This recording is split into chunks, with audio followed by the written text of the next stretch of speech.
Welcome to NEET zoology tutorials by Revathi.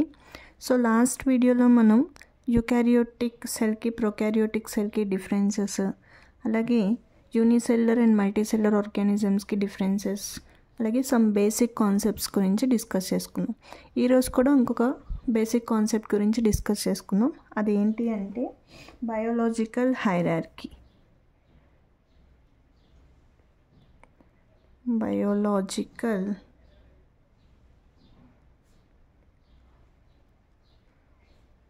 Hierarchy.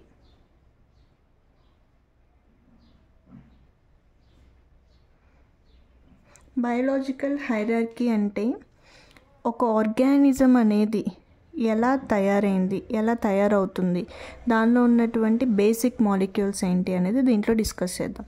ఒక organism తయారవ్వాలి అంటే it is made up of the small teeny molecules. ఆ teeny molecules are సబ్స్టెన్సెస్ని మనం atoms అంటాం. ఈ యాటమ్స్ అన్నీ కలిసి మాలిక్యూల్స్ని తయారు చేస్తాయి. ఈ మాలిక్యూల్స్ అన్నీ కలిసి సెల్ ఆర్గనెల్స్ని ఫామ్ చేస్తాయి. సెల్ ఆర్గనెల్స్ అన్నీ కలిసి ఒక సెల్ తయారవుతుంది. ఇలాంటి సెల్స్ అన్నీ కలిసి టిష్యూస్ని ఫామ్ చేస్తాయి. ఈ టిష్యూస్ అన్నీ కలిసి ఒక ఆర్గాన్ని ఫామ్ చేస్తాయి.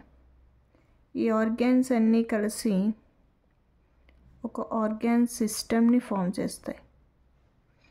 ఆర్గాన్ సిస్టమ్స్ అన్నీ కలిసి ఒక ఆర్గానిజం తయారవుతుంది. ఓకే, సో ఇక్కడ ఒక ఆర్గానిజం తయారవ్వాలి అంటే ఇవన్నీ యునైట్ అయితేనే మనకి ఒక ఆర్గానిజం తయారవుతుంది. ఫర్ ఎగ్జాంపుల్ ఇక్కడ మనం యాటమ్స్కి ఎగ్జాంపుల్గా hydrogen atom and oxygen atom తీసుకున్నట్లయితే, ఓకే, ఈ హైడ్రోజన్ అండ్ ఆక్సిజన్ యాటమ్స్ రెండు కలిసి ఒక మాలిక్యూల్ని ఫామ్ చేస్తున్నాయి. ఫర్ ఎగ్జాంపుల్ వాటర్ మాలిక్యూల్ అనేది ఫామ్ అవుతుంది.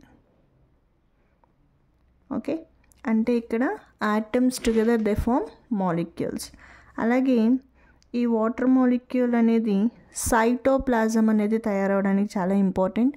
అలాగే ఏ సెల్యులర్ ఆర్గానిల్ తయారవ్వాలి అన్న వాటర్ మాలిక్యూల్ అనేది ఇంపార్టెంట్. ఫర్ ఎగ్జాంపుల్ ఇక్కడ మనం మైటోకాండ్రియా తీసుకుందాం.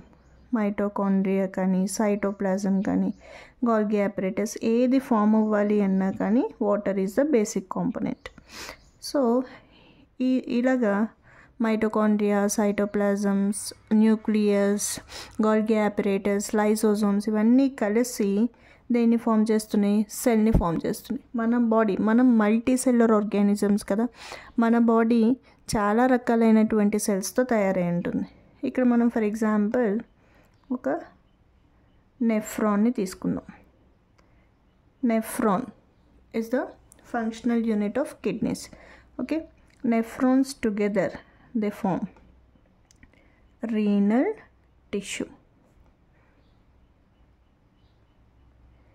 ఈ రీనల్ టిష్యూస్ అండ్ నెఫ్రాన్స్ రెండు కలిసి దేన్ని ఫామ్ చేస్తున్నాయి? ఒక ఆర్గాన్ని ఫామ్ చేస్తున్నాయి. దాన్ని కిడ్నీ అంటారు. ఈ కిడ్నీస్, యూరిటర్స్, యూరినరీ బ్లాడర్స్ అన్నీ కలిసి ఒక ఆర్గాన్ సిస్టమ్ని ఫామ్ చేస్తున్నాయి. దాన్నే మనం ఎక్స్క్రీటరీ సిస్టమ్ అంటాం. ఇలాగా అన్ని organ systems like digestive system, respiratory system, circulatory system, excretory system, musculoskeletal system, neural control and neural system, that is nervous system, endocrine system ఇవన్నీ కలిసి ఒక ఆర్గానిజం తయారవుతుంది. ఫర్ ఎగ్జాంపుల్ ఇక్కడ మనం యానిమల్ అన్నాం. ఎందుకంటే humans also comes under animals. Okay, so biological hierarchy అంటే ఒక ఆర్గానిజం ఎలా తయారవుతుంది. ఓకే, ఒక ఆర్గానిజం తయారవ్వాలి అంటే యాటమ్స్ కావాలి. ఈ యాటమ్స్ కలిసి మాలిక్యూల్స్ కలిసి సెల్ ఆర్గనెల్స్ కలిసి సెల్స్ని, టిష్యూస్ని, ఆర్గాన్స్ని, ఆర్గాన్ సిస్టమ్స్ని, అండ్ ఫైనల్గా ఆర్గానిజం తయారవుతుంది. ఇలా organisms together they form populations. Organisms together they form what? Population.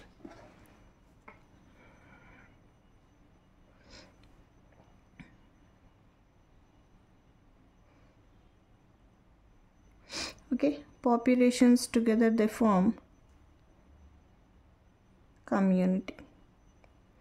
Okay, communities together they form ecosystem. Ecosystems together they form biome.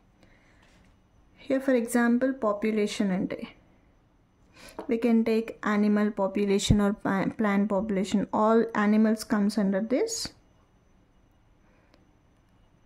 animal population. So all these populations together they form communities. Communities means ఇప్పుడు ఒకవేళ మనం ఒక ఫారెస్ట్ని ఎగ్జాంపుల్గా తీసుకుంటే ఆ ఫారెస్ట్లో ఏమేమి ఉంటాయి? యానిమల్స్ ఉంటాయి, ప్లాంట్స్ ఉంటాయి, చిన్న మైక్రో ఆర్గానిజమ్స్ ఉంటాయి, బ్యాక్టీరియా ఉంటుంది. ఓకే, ఇవన్నీ కూడా ఏంటి? Different communities. Okay, different populations. ఈ పాపులేషన్స్ అన్నీ కలిసి మనకు ఒక కమ్యూనిటీని ఫామ్ చేస్తున్నాయి అన్నమాట. ఇక్కడ మనం కమ్యూనిటీ అంటే ఇక్కడ ఫారెస్ట్ తీసుకున్నాం ఫర్ ఎగ్జాంపుల్. ఈ ఫారెస్ట్లో ఉన్నటువంటి plant population, animal population, bacteria, okay, all together they form a community, and all these together they form ecosystem. For example, here it is a forest ecosystem. So what is meant by this ecosystem and everything we'll discuss in the later classes. Okay, so I hope you understand about this biological hierarchy. Okay, if you like the video, please like, share and subscribe my channel to support me. Thanks for watching.